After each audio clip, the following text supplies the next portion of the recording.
So, you're looking at a wine list, and there it is, orange wine. And the first thing that pops into your head is probably, wait, is this wine made from oranges?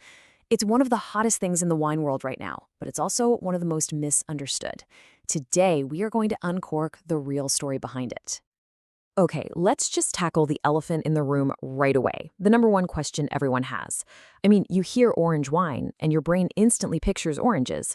It's a totally logical leap to make, right? But the answer is a big, emphatic no. Orange wine has absolutely positively nothing to do with the fruit. So now that we have busted that myth, let's get into what it actually is. Here it is, the big secret. Orange wine is basically white wine that's made like a red wine.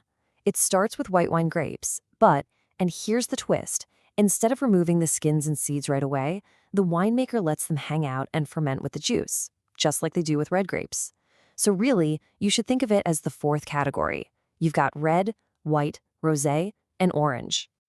Now this is where the story gets really, really cool. Because while orange wine feels like this super modern, trendy thing, it's actually one of the most ancient ways of making wine on the entire planet. To really understand it, we've got to go back in time, way back. And I'm not talking about a couple hundred years. We are talking about 8,000 years. This style of winemaking was born in the exact same place that's considered the cradle of all wine, the country of Georgia. See, the ancient Georgians had this incredible method, using these huge egg-shaped clay pots called couvries.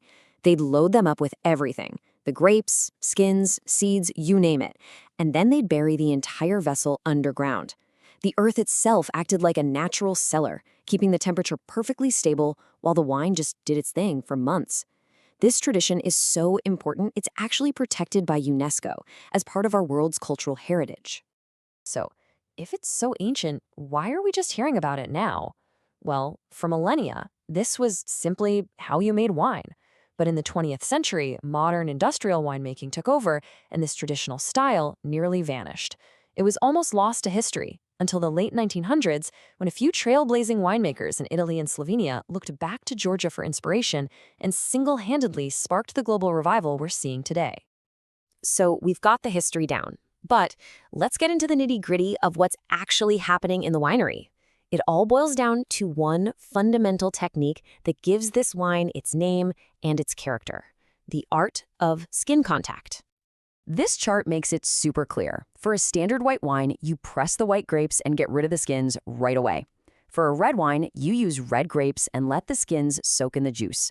Orange wine is the mashup. You take white grapes, but you treat them like they're red grapes, letting the juice and skins hang out together for weeks or sometimes even months.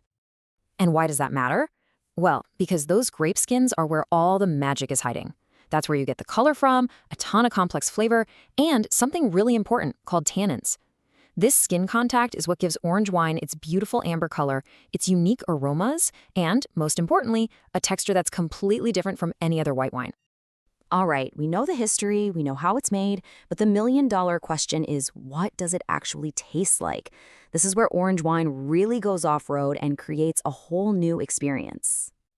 First off, forget everything you think you know about how white wine smells. We're not talking lemon and green apples here. The aromas are way more savory and complex. You're going to find things like dried apricot, maybe some fig, nutty aromas, a little bit of honey, even hints of spice and black tea.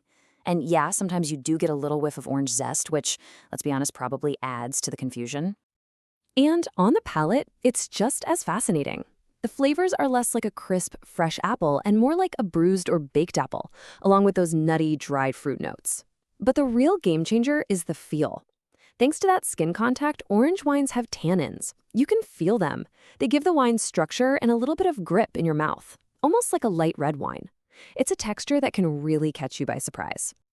And it's this totally unique profile, this wild combination of flavors and that unexpected texture that explains why orange wine is suddenly everywhere. It's something new, something different, and curious drinkers and adventurous winemakers all over the world are jumping on board. This modern comeback story has its heroes. It was really driven by a few visionaries, guys like Josko Gravner in Italy and the late Stenko Radikon in Slovenia.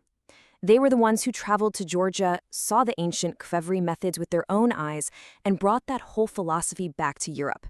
They basically lit the fuse for the explosion we're seeing today. And their influence was huge. Of course, Georgia remains the spiritual heartland of orange wine, but Italy and Slovenia quickly became the epicenters of the revival, and from there, the style went global. Now you can find amazing producers making this stuff everywhere, from the US West Coast to Australia. So, okay, it's got a cool history and it's trendy, but why should you really care about orange wine? Well, it turns out that its unique character makes it incredibly useful, especially when it comes to food. Honestly, this is its superpower. It perfectly bridges the gap between red and white wine.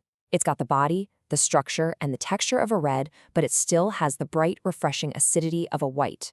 That makes it a secret weapon for food pairings. Think about all those foods that are notoriously tricky to pair with wine. Really spicy dishes from places like India or Morocco. The texture in orange wine handles that heat beautifully. A big board of funky cheeses and cured meats, it's a perfect match. Even hearty vegetarian food with mushrooms or roasted root veggies, orange wine just works. And finally, its relevance today goes even deeper. This style is right at the heart of the natural wine movement, and it makes perfect sense, right? Its entire history is built on minimal intervention, just letting the grapes, the skins, and the native yeasts do their thing. It's a celebration of authenticity, tradition, and making wine that really tastes like where it came from. So that leaves us with one big question. Is orange wine just an 8,000-year-old relic that we've dusted off for a moment in the sun? Or, when you consider how amazing it is with food and how perfectly it fits into our modern search for natural, authentic products, could this ancient style actually be a glimpse into the future of wine?